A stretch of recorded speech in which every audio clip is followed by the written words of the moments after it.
बिस्मिल्लाहिर्रहमानिर्रहीम। उबरता तारा के प्लेटफॉर्म से मैं हूं आपका होस्ट एच एम खान। अस्सलाम वालेकुम मेरे पाकिस्तानियों, कैसे हैं आप लोग? उम्मीद है ठीक ठाक होंगे और खुश होंगे। इंपोर्ट एक्सपोर्ट मैंने आपसे वादा किया था, मैं आपको अब सिखाऊंगा और आप घर बैठे भी सीख सकते हैं। आज उसकी फर्स्ट एपिसोड है जिसमें मैं आपको बताऊंगा आपका मकसद इंपोर्ट करने के लिए या एक्सपोर्ट करने के लिए, और यह मकसद आपने कैसे पूरा करना है। इस मकसद को अचीव करने के लिए और अपने टारगेट तक पहुंचने के लिए बेसिकली आपको इंपोर्ट एक्सपोर्ट की इन्वेस्टमेंट के बारे में जानना बहुत जरूरी है। और अक्सर लोग सोचते होंगे यार इंपोर्ट या एक्सपोर्ट किस बला का नाम है, इसके लिए हमें कितना पैसा चाहिए, और अगर हम ये कारोबार करना चाहें तो ये कारोबार भी है, प्रॉफिटेबल भी है। तो इंपोर्ट एक्सपोर्ट में जब तक हमें अपने मकसद का नहीं पता तो हम टारगेट अचीवर बिल्कुल नहीं है। नए आए हैं तो चैनल को लाजमी सब्सक्राइब करें, क्योंकि हमारे चैनल पे आपको बिजनेस आइडियाज भी मिलेंगे और इंपोर्ट एक्सपोर्ट आप घर बैठे भी सीखेंगे और खुद इंपोर्ट कर सकते हैं बगैर किसी मदद के, और इसी तरह एक्सपोर्ट कर सकते हैं बगैर किसी मदद के। इंपोर्ट एक्सपोर्ट में इन्वेस्टमेंट कितनी दरकार है, तो इसके लिए मैंने ये चार्ट बनाया हुआ है। आपको मैं इस चार्ट को वन बाय वन समझा देता हूं।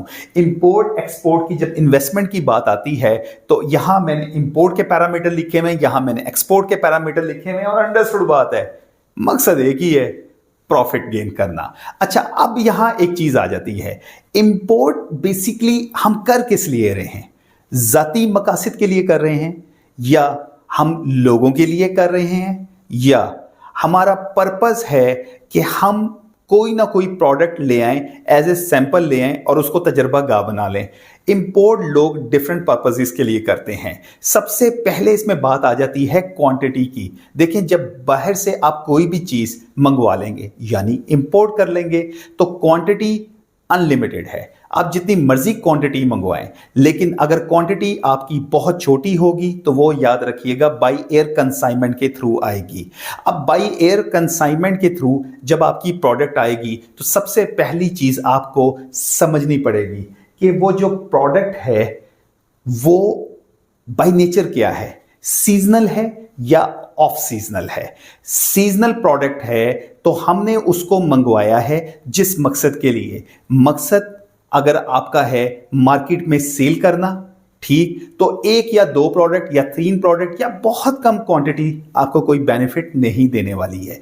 जब वो बेनिफिट नहीं देने वाली है तो अंडरस्टूड बात है आपकी ये चीज यानी कि इन्वेस्टमेंट बहुत कम हो रही है। बट क्योंकि आपने बहुत कम बजट से आगाज किया है तो वो आएगी बाय एयर।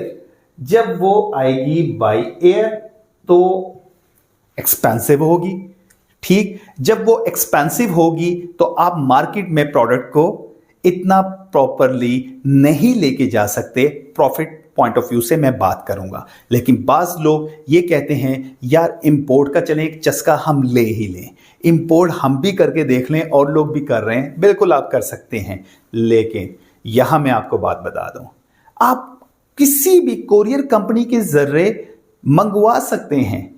ऑर्डर आपने किसी के थ्रू भी दिया, लाइक किसी वेबसाइट के थ्रू या किसी ऐप के थ्रू या अपने किसी जानने वाले के थ्रू, उसने वहां से प्रोडक्ट आपको भेज दी, तो वो किसी भी बड़ी कोरियर कंपनी के जरिए आपके घर के एड्रेस पे भेज सकता है। चीजों को कॉम्प्लिकेटेड मत बनाएं। हाँ, प्रोडक्ट की नेचर क्या है ये फिर चीज आएगी वेरी वेरी इंपॉर्टेंट। मसलन आपने इलेक्ट्रॉनिक की चीज मंगवा ली, प्रोडक्ट तो एक है, एक्सपेंसिव भी है, इलेक्ट्रॉनिक्स की भी है, तो यहां फिर फ्रेट फॉरवर्डिंग कंपनी के थ्रू आप मंगवाएं तो ज्यादा मुनासिब है, क्योंकि उसने यहां टैक्सेस वगैरह के मामला भी देखने हैं। कोरियर कंपनी वगैरह भी ये चीजें देखेंगी, लेकिन कस्टम डिपार्टमेंट में जब वो आएगी स्टक हो जाएगी, वो उनके आगे परफॉर्मा रखेंगे और उन्हें कहेंगे कि इनसे ये पेमेंट हमें आप ला के दें, देन आपकी प्रोडक्ट मिलेगी। या वो आपके घर के एड्रेस पर लेकर आएंगे और आपको कहेंगे जी कि हमें टैक्सेस व ड्यूटीज के साथ आप ये दे दें। प्रोडक्ट की नेचर के लिए यहां आपको डिफरेंट चीजें मिलेंगी, जिनमें सबसे अहम चीज एचएस कोड होगा। एक पूरा चैप्टर है, आगे जाके हम इसको सीखेंगे। फिलहाल यहां नॉर्मल बात करेंगे क्योंकि हम इंपोर्ट की फिलहाल बात हो रही है। उसके बाद बात आ जाएगी मार्केट की।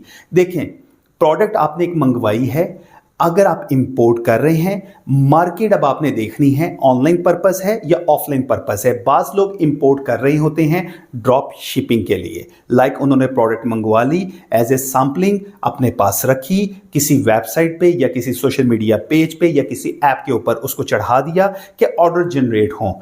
यहां जो है आपकी कैलकुलेशन समटाइम बहुत गलत हो जाती है। वो इस लिहाज से कि पहली बात, आपने जो प्रोडक्ट चंद क्वांटिटी में मंगवाई है बाहर के मुल्क से, मार्केट को मद्देनजर रखा है, जहां आपने ये देखना है कि आपने अगर ऑनलाइन मार्केट रखी है, लाइक आपने वेबसाइट्स वगैरह पे या ऐप्स वगैरह पे सेल करनी है, तो वो क्वांटिटी जो है उसके मुताबिक बिल्कुल ठीक है। आया कि उसका जो यूज़र है वो कुछ ज़्यादा तो नहीं है, क्योंकि जब बाहर के मुल्क से आप मंगवाएंगे तो उसमें एक टाइम लगता है। जब बाई एयर कंसाइनमेंट मंगवाते हैं वो काफ़ी ज़्यादा टाइम ले लेती है, सी पे तो बहुत ही ज़्यादा टाइम ले लेती है। उसके बाद ये भी देखें कि जब वो क्लियरेंस में चली जाती है तो वहां भी टाइम लगता है और बाज़ बहुत ज़्यादा भी टाइम लगता है।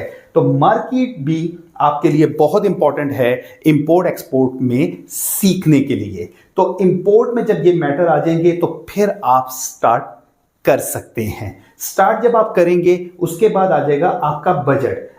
जब बात आ जाती है बजट की, बजट है सपोज आपके पास 50,000 का, यानी 50,000 का। 50,000 में ऐसा क्या आ सकता है जिससे हम प्रॉफिट भी कमा लें। और अक्सर लोग जो हैं वो ये सोचते हैं कि कम से कम यार 25% तो प्रॉफिट होना चाहिए, लेकिन अक्सर लोगों की मैंने छलांग भी ये देखी है, वो कहते हैं 50,000 के बदले 50,000 ही प्रॉफिट हो जाए। यार कभी कभी ये भी तुक्का लग जाता है, बिल्कुल लग जाता है। मैंने अक्सर लोग भी देखे हैं इससे भी ज़्यादा कमा लेते हैं, लेकिन बाज़ इससे भी ज़्यादा घाटे में चले जाते हैं। लालच नहीं करना। जहां बात बजट की आएगी वहां लालच बहुत इंपॉर्टेंट है, नहीं करना। बास लोग ये होता है कि अपने घरेलू मकासद के लिए प्रोडक्ट को मंगवा रहे हैं, तो उसमें भी उनको जो इन्वेस्टमेंट या बजट के मुताबिक जो चीज़ें दरकार होंगी वो ऑर्डर देंगे। वो आपके अपने बजट के ऊपर डिपेंड करता है। जस्ट लाइक दैट, आप ग्रॉसरी परचेज करना चाहते हैं, आपकी पॉकेट में 5,000 है, तो 5,000 के अंदर ही आप परचेज करेंगे, आप 5,000 ही में आप इंपोर्ट भी कर सकते हैं। अब यहां जो सबसे अहम चीज़ इंपोर्ट में सीखने वाली है, हिडन चार्जेस। जब भी किसी से कम्युनिकेट करना है, जब भी किसी से कोई बातचीत करनी है, बाहर के मुल्क से कुछ मंगवाने लगे हैं, तो आपके जहन में एक सवाल लाजमी होना चाहिए, इसके कोई हिडन चार्जेस हैं तो हमें बता दें। हिडन चार्जेस बहुत सारे होते हैं इंपोर्ट में, ये चीज सीखने वाली है। जो चीज लिखी हुई है उस पर स्टक मत हो जाएं।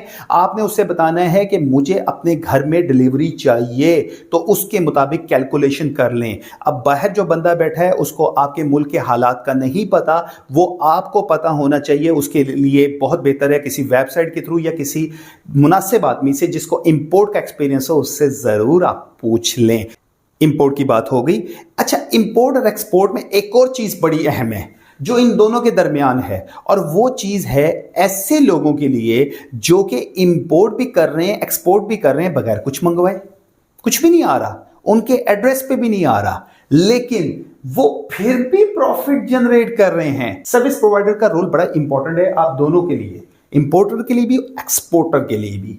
तो ये चीज भी समझनी पड़ेगी हमें इंपोर्ट एक्सपोर्ट में। जहां इन्वेस्टमेंट की बात आ जाएगी, ये तो इन्वेस्टमेंट कर रहा है ना इंपोर्ट करवाने के लिए, चाहे मार्केट में बेच रहा है, चाहे वो अपने बजट के मुताबिक अपनी जाती इस्तेमाल के लिए प्रोडक्ट मंगवा रहा है। नंबर वन, यहां जो सर्विस प्रोवाइडर है वो तो प्रॉफिट के लिए ही खेलेगा, उसका लॉस कोई नहीं है, उसका 1 रुपया भी खर्च नहीं हो रहा। आपने उसे एक ऑर्डर दे दिया है, चाहे वो आपको उसको मंगवा के दे दे, चाहे वो आप ही का ऑर्डर है, आपने उसको दे दिया, उसने ला के दे दिया, अपना कमीशन उसने ले लिया आपसे। सर्विस प्रोवाइडर बिल्कुल फायदे में है, कोई इन्वेस्टमेंट नहीं है इसकी, जीरो इन्वेस्टमेंट। एक ऑफिस है, इवन के घर बैठ के काम कर रहा है, कंप्यूटर इसके पास मौजूद है। इंपोर्ट एक्सपोर्ट में यह भी इस्लाह आ जाती है कि बाज लोग कहते हैं ना मैंने अपने लिए इंपोर्ट करनी है, ना मैंने दूसरों के लिए एक्सपोर्ट करनी है, मैंने तो भाई ये बनना है। इसके लिए भी जो आने वाली मेरी एपिसोड्स हैं वो सारी इंपॉर्टेंट हैं, क्योंकि वो इसको भी कवर करेंगी, इसको भी कवर करेंगी और इसको भी कवर करेंगे। अब हम आ जाते हैं एक्सपोर्ट के ऊपर।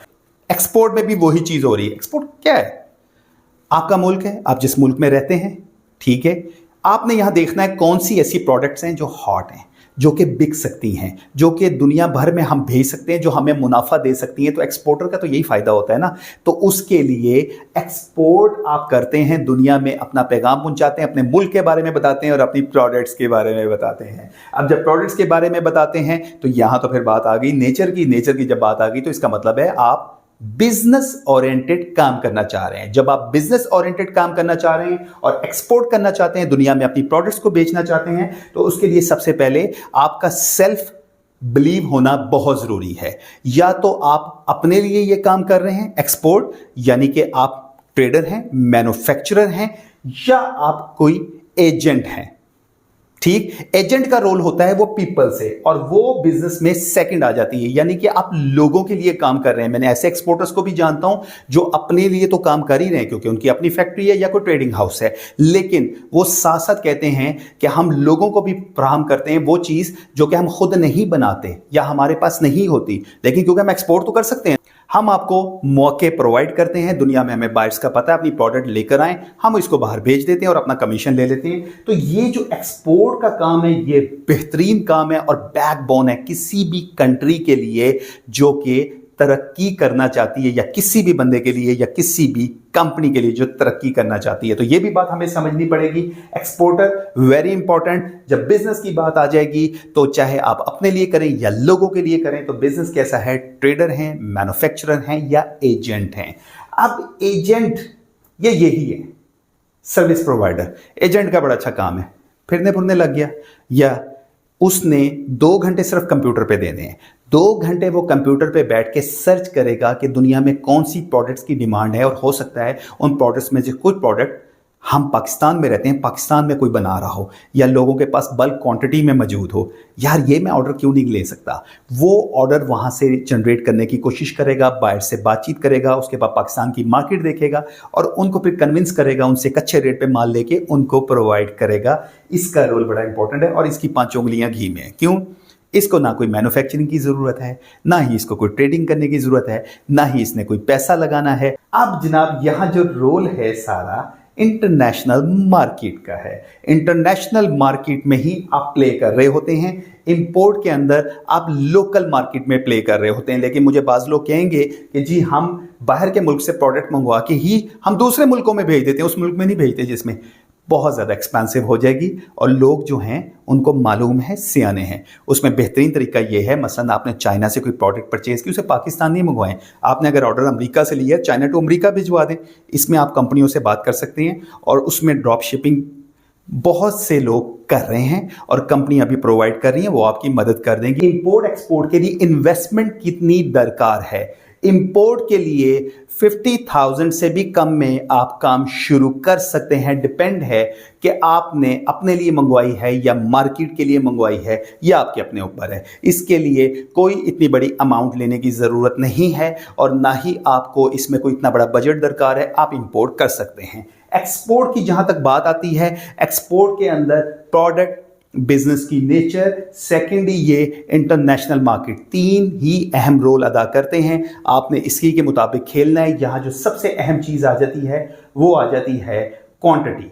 क्वांटिटी के मुताबिक ही एक्सपोर्ट में आपको ऑर्डर मिलते हैं। छोटी क्वांटिटी है, ऑर्डर इतना अच्छा नहीं है, उसमें एक्सपेंस ही आपके लग जाएंगे। लाइक हमारा लोकल खर्चा जो है ना, वो हमें अक्सर बहुत ज्यादा प्रोडक्ट को महंगा बना देता है।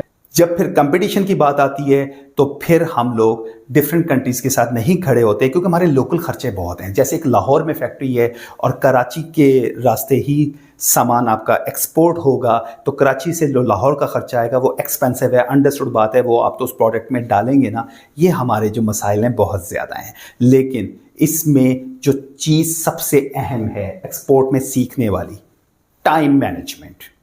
यहाँ कोई मसला नहीं आता टाइम मैनेजमेंट का। यहाँ सिर्फ हमें लोकल मामलात आते हैं कि हमारी क्लियरिंग जस्ट लाइक दैट आजकल बहुत लेट हो रही है। बाई एयर का भी बड़े मसले आ रहे हैं, सी पे भी आ रहे हैं, और रोड तो आजकल वैसे बंद हो चुकी है, लेकिन उसमें भी मसाइल बहुत ज़्यादा थे। तो बहरहाल एक्सपोर्ट की बात आएगी, यहाँ टाइम मैनेजमेंट। ऑर्डर मिलेगा, टाइम मैनेजमेंट में आपको प्रोफेशनल होना पड़ेगा। आपने अगर 10 दिन बोले हैं तो 10 दिन का मतलब 10 दिन, 20 दिन का मतलब 20 दिन, 50 दिन का मतलब 50 दिन। क्योंकि जो बाहर का बायर है वो आपको 1-2 दिन एक्स्ट्रा तो दे देगा, 10-15 दिन नहीं देगा। तो इंपोर्ट एक्सपोर्ट में आखिरी जो हमारा अहम चीज आ जाएगी समझने की, कम्युनिकेशन। जबान बहुत अकाउंट करती है। इंग्लिश पूरी दुनिया में बोली जाती है, सबसे बड़ी जबान है, ठीक है, मस्ट आनी चाहिए आपको। अगर आपको नहीं आती और आप इतनी ज़्यादा तालीम नहीं रखते, नहीं परेशान होना। लैंग्वेज के लिए आपके पास डिफरेंट ट्रांसलेटर टूल्स मौजूद हैं, उनको इस्तेमाल करें। वॉइस आप नोट करवा सकते हैं, वो ऑटोमेटिकली कन्वर्ट करके दे देगा मतलूबा लैंग्वेज में, जिसमें आप अपने कस्टमर के साथ या सप्लायर के साथ बात करना चाहते हैं। तो कम्युनिकेशन बड़ी इंपॉर्टेंट है। कम्युनिकेशन में कर्टसी के लफ्ज़, यानी कि लफ्ज़ बड़े काउंट करते हैं। मैं आपसे बात कर रहा हूँ ना, मैं तू तराड़ करके आपसे बात करूँगा तो आप फ़ौरन ही मेरी वीडियो बंद कर देंगे। तो आप ये जहन में रखें, जहाँ हम लोग बातें करते हैं लोकल, जब हम प्रोडक्ट परचेज करना चाहते हैं कस्टमर सर्विसेज की, तो यहाँ कम्युनिकेशन बहुत अकाउंट करती है। कम्युनिकेशन अच्छी होगी, फल भी मिलेगा आपको। ठीक हो गया। अब आप मेरी सेकंड एपिसोड का वेट कीजिएगा, जिसमें मैं आपको बताऊंगा कि इंपोर्ट एक्सपोर्ट के लिए आपको रजिस्ट्रेशन कैसे करवानी चाहिए, क्या ज़रूरी भी होती है। फी अमानिल्लाह, पाकिस्तान जिंदाबाद।